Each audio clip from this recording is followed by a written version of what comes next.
abatuuze ku kyalo Nakagongo mu ggombolola y'e Nabigasa mu disitulikiti y'e Rakai bakonyekonya amasabo ga John Kasumba ono gwe balumiriza okubaleetera ebyokoola ebabuzizzaako obwekyusizo.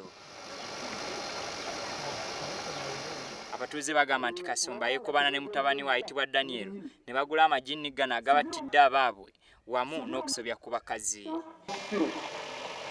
Omuduumizi wa poliisi y'e Rakai Francis Tumwesige awaliziddwa okubissaamu engatto n'ayolekera Nakagongo wabula asanze abatuuze bamaze kukola effujjo. Ayise olukuŋŋaana olw'amangu era n'alabula abatuuze nga poliisi bwetakkiririza mu bikolwa bya kutwalira amateeka mu ngalo. Ogamba nti gundi muki mulogo naye olikunguzize okola ki okalirira ennyama olya mbugulogo ogwo mululu mulaga gundi ne fitina naye ejjidde omwo abasinga obungi oluusi bwe balaba ng'omuntu atandise kukola ki kukulaakulana ku kitundu ne fitina naye mweri kati kyokyo kyolabya tugamba nti bwe muba mulina ensonga mugireete mu mateeka enoonyerezebweko.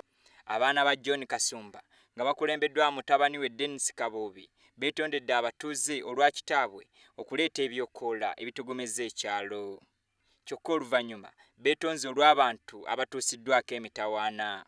Nze nja kusaba abantu b'oku kyalo kino bwe kibanga mbadde sikimanyi nti mu Buganda okusamira kikyamu ne bwe tubanga twakola kikyamu okusamira mu tusonyiwe naye abantu bonna basamira.